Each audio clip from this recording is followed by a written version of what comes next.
I'm investigative journalist Molly Barrows. For years, I've covered the stories that made headlines in Northwest Florida and all along the Gulf Coast. Murders, missing persons, and mysteries of all kinds. These cases are far from over for many victims because the full story has yet to surface. Join me for Gulf Coast Confidential, where I dive into the saltier side of the South and expose the lies, greed, and corruption that often weighs down the truth. It's time to turn the tide and get a shot at justice. Hi, I'm investigative journalist Molly Barrows, and I've been covering crime in Florida's Panhandle for years. Welcome to my series, Gulf Coast Confidential. From murders to mysteries, I explore some of the saltier stories that surface in Northwest Florida and all along the Gulf Coast. My co-host is Pam Hill. Pam's sister Sharon Adelot was murdered by her own son on Christmas Eve of 2013, and because of that, she brings a unique perspective to a lot of these cases that I talk about on Gulf Coast Confidential. She's a survivor of violent crime, a grief and loneliness researcher, and a pharmacist as well. So as always, thanks for joining me, Pam. Thanks for having me. Absolutely. And we're having sort of a special episode today, if you will. We're talking about Death to Pigs is actually the title of it. And if you're familiar with the Manson case, then that should ring a bell. But in this episode, Death to Pigs, we're talking about the release of Leslie Van Houten, one of Charles Manson's followers and a convicted murderer. Here on Gulf Coast Confidential, we usually focus on crimes that happen along the Gulf Coast, but we also think it's important to talk about similar crimes that happen in other communities across the country, probably even the world. Even if it doesn't happen on the Gulf Coast, we are from the Gulf Coast, and we can all learn from the way killers operate and predators operate, because so often they use the same MOs to go after their victims, and so often the impact is the same on the victims as well. And I think that's why I wanted to call this something of a special episode, because I think this is a topic that's near and dear to your heart. I mean, these murders were so horrific and shocking. I heard a lot about them growing up, but they were more, my parents were more familiar with them. And so I caught up becoming familiar with, news documentaries or reading articles about it. And it was the worst of the worst, and those video clips, I remember seeing those video clips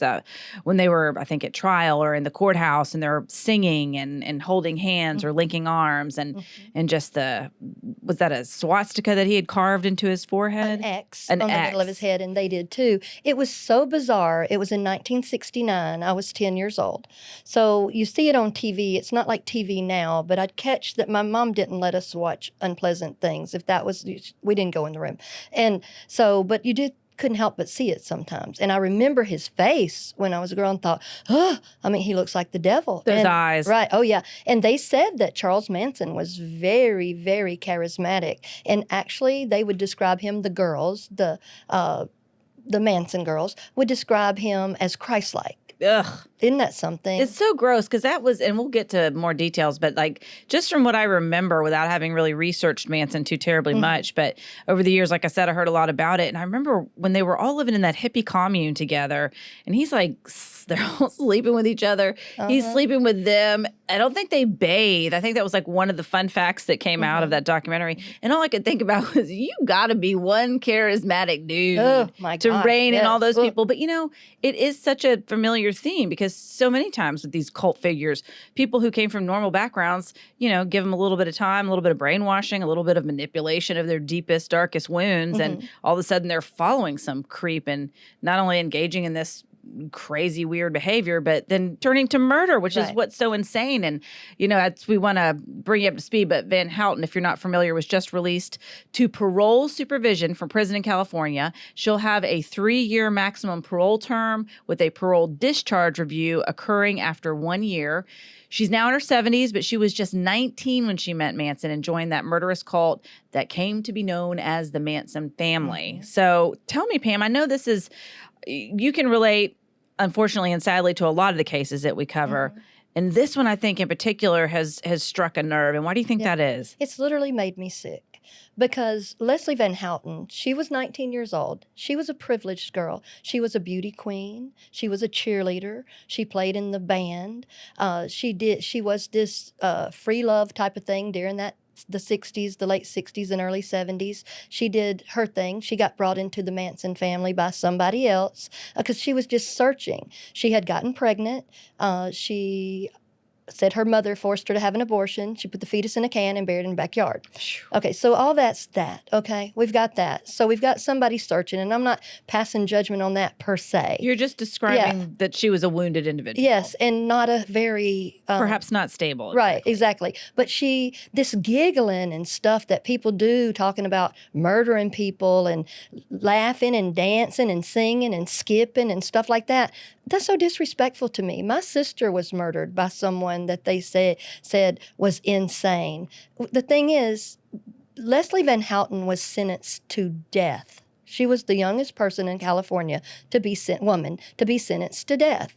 Well, during the time of all this, the 53 years in prison or jail. California got rid of the death penalty. Right, got rid of that. Okay, well, now she's got life in prison. Well, then something else rose along. I'm just saying that the laws, we spend so much time and money and effort figuring out how we can protect murderers and killers and people that have taken other people's lives. And then at the end, we want to go, well, they're a changed person. Well, let me tell you something. Somebody that was living and now is dead is a changed person as well. You know, It really upsets me, and I'm going to have a hard time today staying calm.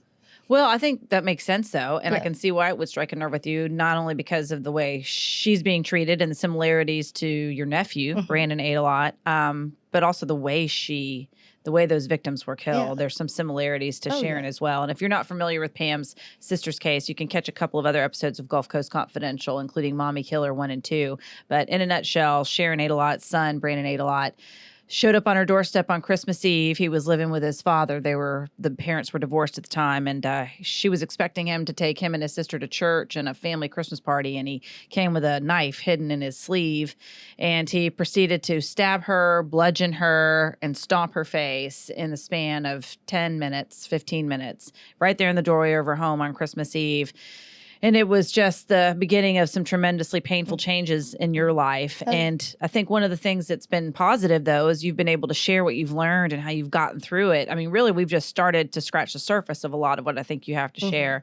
But in this case, I think you do bring a unique perspective because it seems like we've talked about before, justice sometimes takes the path of least resistance, and the victim's not around anymore to argue and advocate for themselves. Right. Or even be recognized. You become invisible when you're the murdered. We call this Leslie Van Houten. I really don't care what her name is. I care about the LaBiancas, Lino LaBianca and Rosemary LaBianca. And we'll talk about them too through this, because that's one of the things that upsets me. The celebration of the murderer or the offender or the rapist or the killer or whatever we want to call them, the person that took someone's life.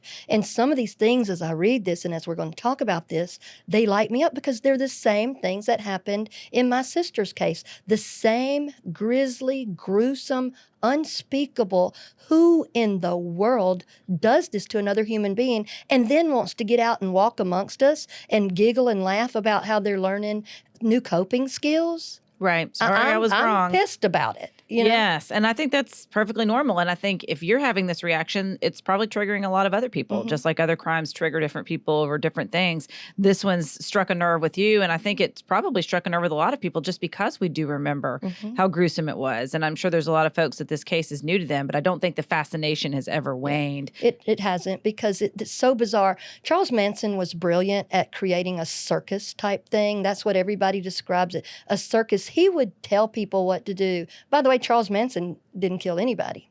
These people. He kept his hands clean, if you will, but he was convicted. Right. Certainly, exactly. Which is good. They realized 9 times. But the thing is, I don't necessarily care about studying Charles Manson. I want to study the people that were the victims. I've studied Sharon Tate, Abigail Folger, Frykowski, Jay Sebring, and Stephen Parent. I've studied them because it's just like with my sister. Say her name. It's okay to say Sharon Hill Adelot. It's okay to make me cry. You're not making me cry. You're sharing something with me. The person that I've had the deepest conversations with about Sharon and my feelings, besides with you, was with someone that was brave enough to say stuff and memories and stuff. And I cried so much, I vomited. But you know what? That was the best gift anybody had ever given me, because she was brave and she told me stories about Sharon. She told me how she felt about Sharon. She said her name and she wasn't walking on eggshells around me. Yeah, it is wonderful to talk about someone you love who's gone. Right. It's like say their name. We say that a lot. Say their name. I know, and and you just wonder who's saying the names of the victims. And I think that if you could recap for me, because I wasn't familiar, I assumed they were all involved in all murders, and it wasn't necessarily the case. So Van Houten wasn't involved in Sharon Tate's murder, but she was involved in the grocer and his wife, right? Yes. LaBianca, and Sharon Tate murder. That also was kind of by accident. Well, why don't you walk us through what you know of the timeline? Okay, all right. And I'm not an expert on Manson. No, that's okay. But I am. I got these feelings, and I read and stuff. It was in August of 1969, I think 8th or 9th, that Charles Manson was mad because a producer or director had told him no on a project or something. And it was somebody that had lived in that Seattle Lane house before. Right, in Los Angeles. Right. So it happened to be the house of Roman Polanski and Sharon Tate. And there was always a party there at that place. And it was like That's I said, what we hear about Roman Polanski. That's right. I mean, it was always a party. And this was during the time of civil rights, Vietnam War. People were upset about that. This was the time of Martin Luther King. This was the time of Robert F. Kennedy. All that changing and stuff. A volatile time. Right. The late 60s. I was 10 years old. Baby boomers were like elementary school. So all that is going on, and Charles Manson just says, go to some of his followers. I can't remember which ones, but Van Houten wasn't in this one. Go to that house and create the grisliest, most gruesome, make the world talk, because his interest was creating a race war, to create black and white against each other. He hated the Black Panthers so much, he wanted everything terrible in the world to be blamed on the Black Panthers. So what happened was, that bunch went in there and they killed Sharon Tate, Abigail Folger, Frykowski, Jay Sebring, the hairdressing mogul, and then a guy like Stephen Parent there. And I don't know all the information about that because, like I said, I don't care. But it was 4 people. Yeah, in there. There's like 5 people. Sharon Tate was 8.5 months pregnant. Yeah, I remember that. And she begged them. They made them beg for their lives. She begged them, please just take me somewhere, let me have my baby, and then kill me, type of thing. Gosh. And one of the girls, the Manson girls, she said, I felt nothing while she begged for her life, and I could have eaten her baby, is what she said. Or this, that. Now, I mean, just this gross stuff that I had to quit reading because I don't want that in my head. I really don't. But so all that went on. But Leslie Van Houten wasn't in that bunch. She was the baby of the bunch. So she was pouting around because she didn't get to go kill the Tate people. Is that what you read about? Yeah. She didn't get to go over there. So they made sure she went, and they messed it up. They forgot to get the money. They forgot to do a lot of other stuff. That he had ordered them to do? He said, make it gruesome. Y'all didn't do it good enough. Y'all messed it up. So Not gruesome enough, didn't point the finger enough. Right, didn't get enough money, didn't make it look like the black people did it. You know, y'all messed it up. I'll show you how it's done. So the next day, they go to the LaBianca's house, yet another random thing over there. And the LaBiancas had been at the lake enjoying their time with their family. And so they were up there with their son and daughter. Well, the son asked to stay at the lake, so he didn't come home with their family. What a blessing. Yeah, and the daughter lived somewhere else. So they'd stopped by somewhere to get gas because they were pulling their boat back from the lake. They had seen the newspaper about the Tate murders, and Rosemary was so affected. She was upset and this, that, and the other. And Leno, when they got home, they been to the lake and had their child's up there having a good time, take the other daughter home. He's laying on the couch with the newspaper over his head like a little tent like you see on TV, like the daddy laying on the couch. And she's upstairs in her room. And so she's reading the paper about that. All that's going on. And then here comes Charles Manson in the door. He comes in the door with his gun, and he puts it to LaBianca, Mr. LaBianca. And he tells him, I'm not going to hurt you. I just want your money. So he sends one of his other guys up to the bedroom to get Mrs. LaBianca's billfold or wallet. And so he leaves. You know, he basically told him, do what I told you to do. Everybody get your hands dirty. So they did that. Charles Manson had left with the wallet because he had intentions. He was going to go throw that in a black neighborhood to make sure a black person found it and spent the credit cards and this, that, and the other, so they would blame them for what they're fixing to do. Horrible. Yeah, he did that. And so he's out doing all that. But the girl that was with him on that, they went to a neighborhood and everything. Anyway, that messed up. They messed that up. So she ends up going to a gas station bathroom. And You're talking about Van Houten? No. Or a different girl? A different girl. I think her name's Susan, or I don't know. I wished I knew these names, but really, I just don't even care. I hate that, but I don't. She puts it in the tank of the toilet there, puts the wallet in there. They didn't find it till 4 months later. So she didn't do what he said either. So anyway, all this is going on in the LaBianca house. So they just decide they're going to kill him. Anyway, they put a pillowcase. I brought this pillowcase because these are the kind of things that haunt me. They put pillowcases over their heads, like a hood, over Lino. His real name is Pasqualino. That's a cool name, isn't it? Yeah, I mean, when you look at the size of a pillowcase, it's bad enough to know that something horrible was going to happen to you, but to not see it coming, to not know when, it just creates an added level of cruelty and terror, I feel like. The pillowcase, and then they took the cords from the lamps and wrapped them around their necks, so they created a hood, both of them. And then they went to town, stabbing them. Stabbing him. Miss LaBianca was upstairs with Patricia Krenwinkel and Leslie Van Houten. They were killing her. And she could hear her husband downstairs crying and begging for his life. And then so those girls were up there stabbing her. And so they said she fought so hard and was swinging the lamp around with the pillowcase on her head, trying to ward them off her so she could go help her husband. So they say that Leslie Van Houten waited until after Pat, the other lady, stabbed her and everything, and they said she was dead when Leslie Van Houten stabbed her. I don't know if that's true or not, but her quote was, "Oh, I just took one of the knives and we started stabbing and cutting the lady up." That was Leslie Van Houten's thing, because they had to get their hands dirty. So she went back downstairs. They all went back downstairs, and by that time they had killed Mr. LaBianca. They had taken one of these. This is a carving fork. They had stabbed that and left it impaled out of his stomach, chest area. They took a steak knife just for good measure. He's already been cut up and murdered and stuff. Steak knife and stuck it out of his throat. And you know what? I have a hard time with these things because my nephew left 2 knives in my sister's right eye sticking out. My nephew took a bat and knocked my sister's jaw off her face and her teeth out of her face, and her teeth were on the ground like chiclets. And then he hit her so hard her jaw came off, and it was on the credenza across the table. And then he, too, marched around the house. He went in there and got some more of her knives and killed her, just like this bunch did with the LaBiancas. They got some more knives of theirs. They used the people's own knives to kill them in their own house where they're not bothering anybody in the world, just like my nephew did. And they beat them and left things sticking out of them so it would be so horrible and grisly, like people like us. I couldn't have talked about this 4 or 5 years ago. I've had a lot of treatment and a lot of therapy, and it hurts me. These are regular things in people's homes.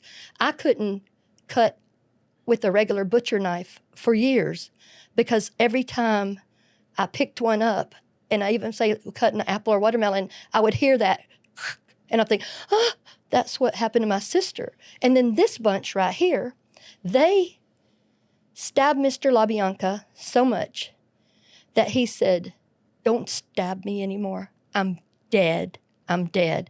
Just like Abigail Folger did over at Sharon Tate's house. And they had read the news coverage of that where she had. And a la Abigail Folger. Abigail Folger was a socialite, and I can even just imagine her in her last moments saying, she said, "You can stop now. I'm already dead." I mean, a socialite till the end. And my sister, those are famous last words. My sister's last words. And you know how come we know what those are their last words? Because their murderers and their killers told us so. My sister's last words were one, "Help." And you know why I know what it is? My sister's killer told you, and he told me. So when I hear someone say help, I've always been a helper. I've always been a Boaz type person. I want to help people. I almost cry. I work in an industry where people say, "Can you help me? Can you help me? Will you help me? I need help," all day long. It is a trauma-inducing thing. I can't disappear and die, but I know that's why I wanted to do this show. This has ignited a trauma response in me and probably plenty of other people, that when people are giggling and laughing about what they did and this, that, and the other, it's so disrespectful. It is. And I think for those who haven't experienced the kind of trauma that you have, maybe I think to some extent, probably many people have experienced either mini traumas or different types of traumas in their life. But what you've experienced is probably not as common. But I remember when we first met and we were talking about just the different ways that it had impacted you and the things that we take for granted, making jokes or whatever it may be, you know, can bring up some bad memories. And I remember there was a commercial that was on that you had told me about. And this was Sharon was killed in 2013 of Christmas Eve. And it wasn't too terribly long after that there was a commercial running and there was a tagline. And if you could talk a little bit about that, I mean, you actually got them to change the commercial. Yep. I won't say what product it was, but it was a product and they're like, we're killing it like that. And I was like, are you kidding me? You know, it's just like when people go like that, or they go screaming bloody murder. Can you imagine what Abigail Folger, Sharon Tate, that whole bunch, the LaBiancas, my sister, I mean, terror. I get so upset when people try to terrorize and bully people. I'm like, you don't get to do that to people. But I accidentally stabbed myself getting this out of my bag earlier. I did. And it hurts. I went, like that. And I thought, that's what my sister went through dozens and dozens of times. Yes. I mean, my nephew almost decapitated her. He slit her throat from ear to ear. You know, Abigail Folger, she had escaped out of Sharon Tate's house and was running in her white nightgown out onto the lawn. They chased her out there into where her white nightgown was so bloody and just kept on and on and on with her. And then she has to beg them to quit every puncture of a knife. These people that are part of the story, these are the people I want to talk about. The victims, the people that were minding their own business, they aren't murderers and killers. I'm not worried if Leslie Van Houten has a second chance or a changed woman, that just because they say she has a master's degree now, she has a bachelor's degree, she's learned this, she's got a psychology degree, and that she's a changed woman. Probably needs that. Right. My sister's a changed woman. She changed from living to dead. My sister had a master's degree. My sister knew how to do all this stuff already. She had 2 children. One killed her. She still has a daughter that she didn't get to raise. And there are times that, I mean, do you think some crazy stuff in the world? I think, why didn't Brandon kill me? I don't have children. You know, Sharon still had a child to raise. It's not, these people don't get to decide this. And then here she is whining around, I want out. I want my sister back. Sharon Tate's sister, Deborah Tate, she wants her sister back. She's been raising hell about this all the time too. The LaBianca's children want their parents That's back. right. So that's what I said. I don't understand. After they did all this, Molly, you know what they did? The killers all went in there. They showered together. All of them showered together at the LaBianca's house. Ugh. Yeah. They came in there. They said, we'll just sit down and make ourselves sandwiches, and we'll drink their chocolate milk, and we'll eat watermelon. And we're going to make sure to leave the watermelon, the rinds in the sink so they think the black people did it. It's horrible. You know, and my nephew, Brandon, you know what he did after he got through killing Sharon. He went and got a Sprite out of the refrigerator. His bloody print was on the refrigerator handle. And you know why he went and you know why it was there? Sharon knew he liked Sprite. He hadn't been living there. She had bought several Sprites. She bought everything her kids wanted. It was in the refrigerator for him to come over later. And I remember you asked Brandon, because he told us this. You asked Brandon something, and you told him, and said, well, did murder make you thirsty? And he said, yep. Yeah, he said he had to step over her body to get out the front door. Yeah.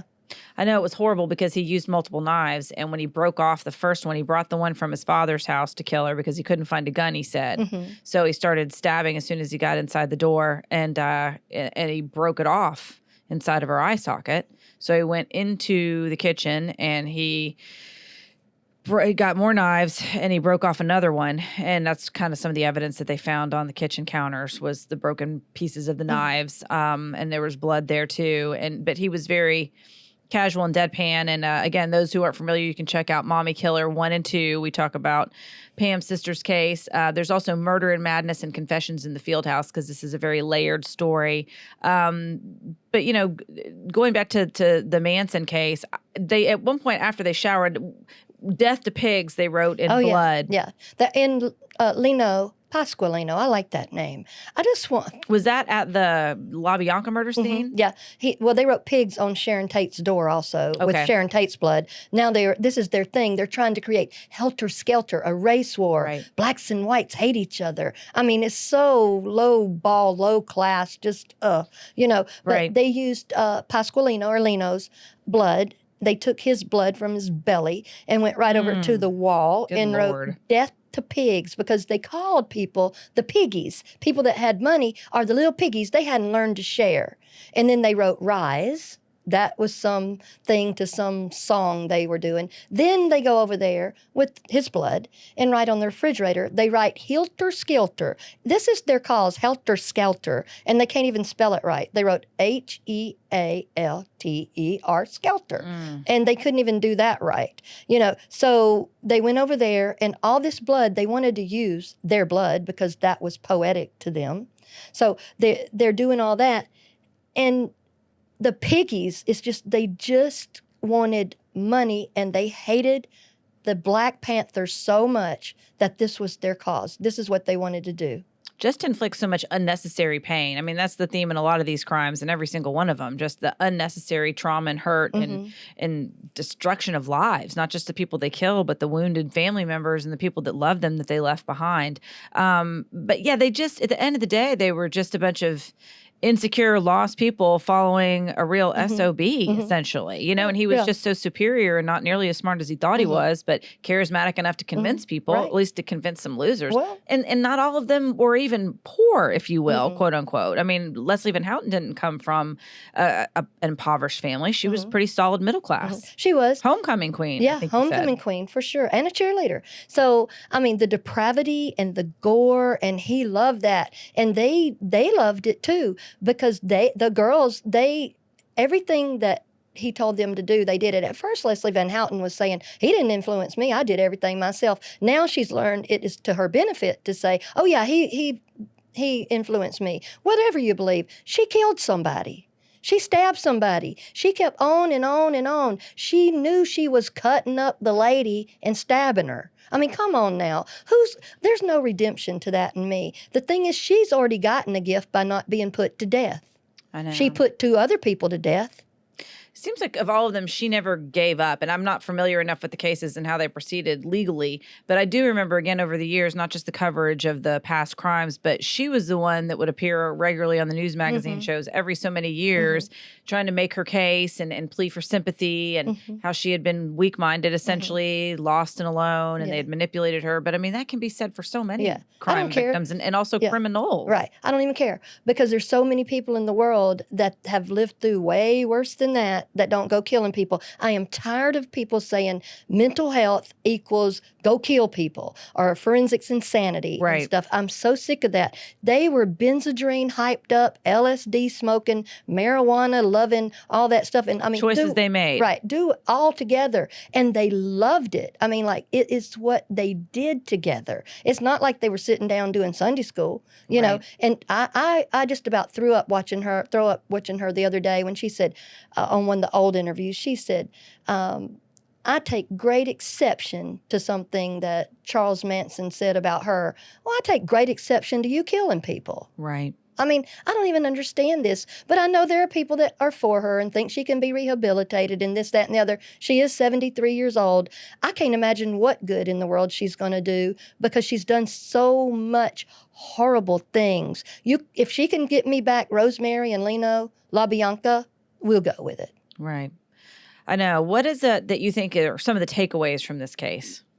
The takeaways are there will always be people that are doing evil things, and that there are always cults around, and they may be innocuous enough. I mean, we just talked about the Duggars not too long ago and all this brainwashing. My nephew said he heard voices in his head. He said he heard his dad's voice telling him, go kill your mother. Yes, you know, and to tell him how to do it. And he said he heard voices in his head while he was institutionalized at Florida State Hospital that told him, go kill another resident. And he's heard other voices telling him to do everything. These are command voices. He heard voices that told him, when you get through killing Sharon, go to your best friend's house and try to kill him. Right. And he did go there. He had a kill list, and everybody on it had brown eyes. Right. And I have have brown eyes and brown and green eye. And I remember you asked him, are Yeah. you going to kill me? Because you said I have one brown eye and one green eye. And he's like, I don't know, maybe. Yeah, and you were sitting right there. Mm-hmm. Plus, also, he's got his kill list. He's got his stuff geeked up. The first time, I didn't know where Brandon was for 2 or 3 years. And then all of a sudden, Florida State Hospital gets in contact with me saying he wants to talk to me. Your son. They my said son. it was your son. Yeah, they said my son, Brandon. I don't have children, and he's certainly not my son. Right. Unfortunately, he killed his mother. Yeah, he killed his mother. And so they say he wants to talk to me. Well, so they arranged a phone call. I said, so what are you doing today?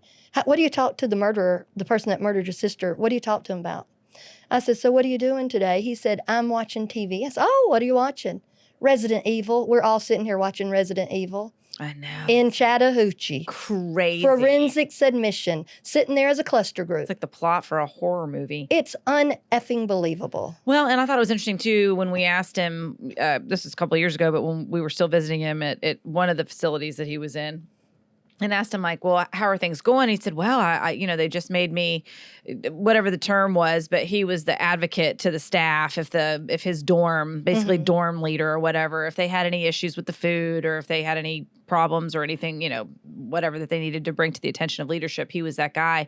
And we were talking to him and you asked him, well, how's that going? And he said, well, they want to know about X, Y, and Z. And he goes, and I just tell them what they want to hear. Yeah. And it's very revealing when you hear comments like that. Like, okay, are you aware enough to tell people what they want to hear? Oh, yeah, it's a game. And so I also asked him, he's not supposed to wear any label things or things that are like designer. He had on the Vans. And by the way, his size 15 shoe, he used his Vans to stomp my sister's face with. Right. And he used the $300 baseball bat she had bought him and worked so hard to buy him, beat her. That's what he beat her to extra death with, using all that. But he had on Vans shoes, and that made me sick because that triggered another trauma thing because I know that's what he stomped my sister's face with is Van tennis shoes. And he wedged those knife blades in her eye socket so tight they had to use orthopedic surgical tools to remove it at her autopsy. And it's just horrendous to think of that extent of rage. And he was diagnosed with schizophrenia. Again, you can check out Mommy Killer 1 and 2 if you want to hear more about those details. But,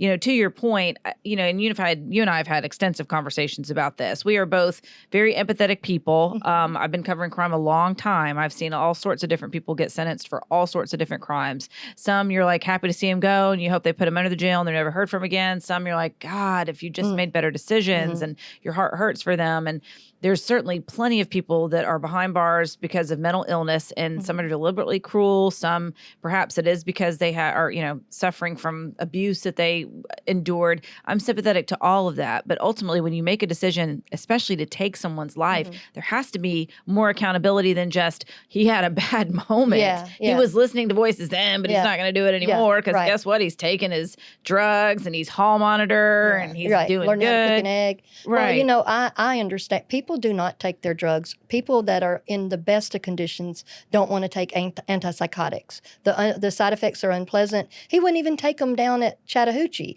They called me to come down there one time when he wouldn't take his antipsychotics, and they told me, we're fixing to pop him in the buttocks with Prolixin, decanoate, which is a long-acting one. And I was like, well, if that's what you got to do, that's what you got to do. But my nephew's not sorry. It doesn't sound like Leslie Van Houten. I haven't heard too much of her saying, I'm really sorry. To be very sorry for herself. Yeah, for herself. Yeah, she's sorry that she spent that much time. She hadn't said, look what I took from this family.